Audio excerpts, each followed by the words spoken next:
Hello, my friends. Today is December 13th, and this is my December FOMC debrief. So, we just had the December FOMC meeting, and in my view, it was the most important meeting this entire year because one, it was unambiguously dovish, and two, it signaled a Fed pivot. Now, this should not be a surprise to you. After all, I warned you about this in my Saturday weekly markets video and even went on cable news and told you about it yesterday.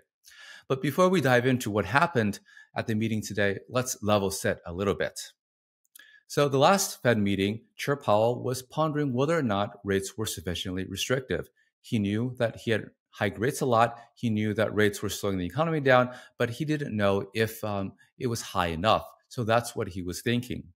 But between then and now, a lot of things happened. First, the inflation data we've gotten has been very encouraging. Inflation has been coming down at a faster than expected rate.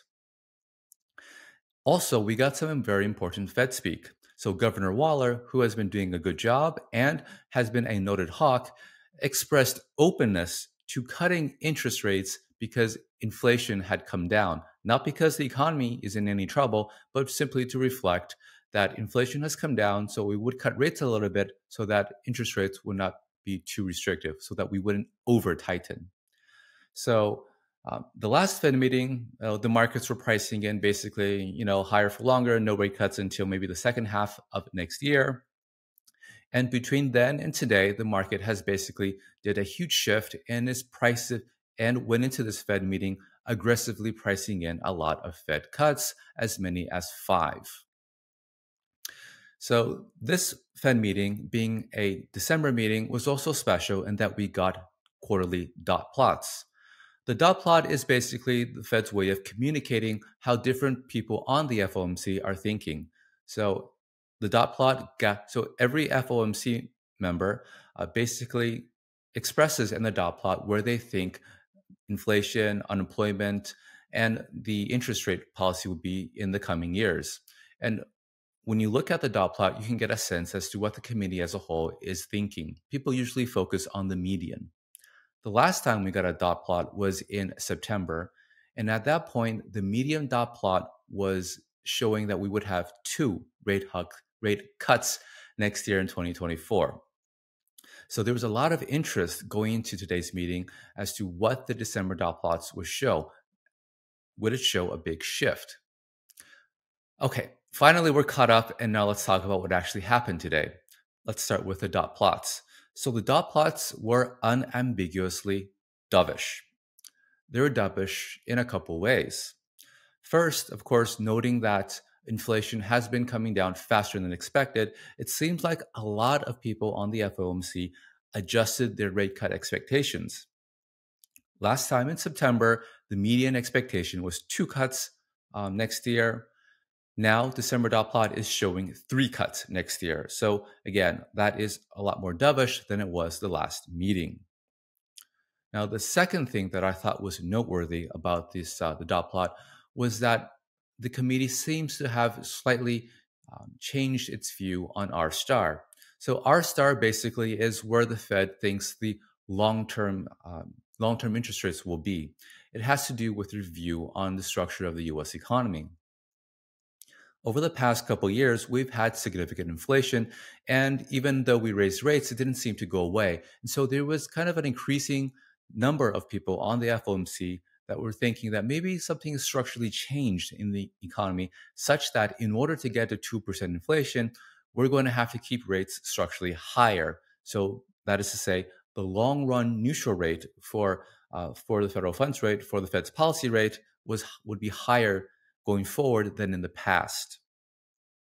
And in this dot plot, it seems that those people changed their mind and began to think that, you know what, maybe the future will be like the past. Maybe the neutral rate has not changed. So those two are unambiguously dovish changes from the last meeting, and you saw that reflected immediately in markets. So at the release of that statement and during the press conference, you saw a tremendous rally in the bond market. People were pricing in more and more Fed cuts. Now, to be clear, they priced in a ton of Fed cuts heading into the meeting, but the market has a habit of getting carried away. So if you noticed in the past couple of years, when Chair Powell was telling everyone that he'd be higher for longer, what the market was really thinking that he said was, I'm going to cut rates really soon, which of course was not what he said. Now, finally, when we're at the pivot point, the market, which was already pricing in a ton of cuts, was pricing in even more. So that's just how the market reacts.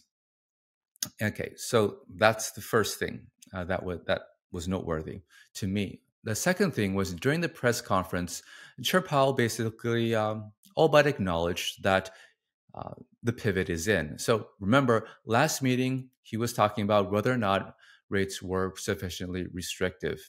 And now he's basically acknowledging that basically everyone on the FOMC thinks that rates are high enough and the next move would be a cut.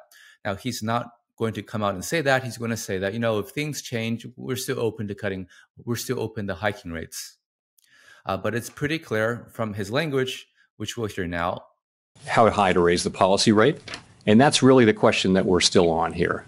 We're very focused on that. As I mentioned, people generally think that we're at or near that and think it's not likely that we will hike, although they don't take that possibility off the table. So that, and also the dot plot that the pivot is here, that rates are as high as they'll be, and the next move is a cut. Now, the third thing that I thought was noteworthy in the presser was that the Fed is open to continuing quantitative tightening, that is to say, shrinking their balance sheet, even after they cut rates. Now, traditionally, the Fed doesn't do that. Traditionally, they think of, let's say, cutting rates and doing QT would not make sense because on the one hand, you are making policy more accommodative by cutting rates, and on the other hand, you are making policy tighter by doing QT. You don't want to step on the gas and the brakes at the same time. It doesn't make sense. Now, that's Fed tradition. But today, though, Powell seems pretty open to the idea that we could continue to let the balance sheet run off even after we cut rates because he's interpreting it in a different way. That's a question of can you continue with QT at such time, QT, which is a tightening action, at such time as policy is still tight? And the answer is it depends on the reason. If you're cutting rates because you're going back to normal, that's one thing. If you're cutting them because the economy is really weak, so you can imagine you have to know what the reason is to know whether it would be appropriate to do those two things at the same time. He's thinking that if we cut rates because inflation is coming down, not because we're trying to change the stance of monetary policy, not because we're trying to ease monetary conditions because the economy is weakening, then it's okay to continue to do QT. And that's what I expect him to continue to do. After all, we have a lot more stability in the bond market now, and they seem to be willing to, really wanting to shrink the balance sheet to be smaller than it is. They think that it's grown too much, and then focus on changing policy through the overnight interest rate rather than the balance sheet. Now, just as an aside, another observation that I made was my sense throughout this was that this is a bit of an awkward conference. It was awkward because my sense was that Powell was probably the most hawkish person on the committee, but he was just completely overwhelmed by the other members who are very dovish. And so he had to reluctantly cede to their views and to the data that is showing progress on inflation. So my sense is that he didn't really like to see the tremendous amounts of easing that was getting priced into the markets, the tremendous rally in the bond market and the stock market, but also he had to acknowledge where the other committee members were and what the data is. But we'll see how that plays out going forward. I think that this is probably going to be very positive for all assets. Remember, now that the Fed is cutting, deficit spending is continuing, I think there is tremendous upside risk in all assets, from equities to housing and so forth. So it seems like we're going into the crash up scenario that I wrote about a couple weeks ago, and it's going to be exciting. All right, so I'll be back on Saturday to give you my weekly markets video. All right, talk to you guys soon.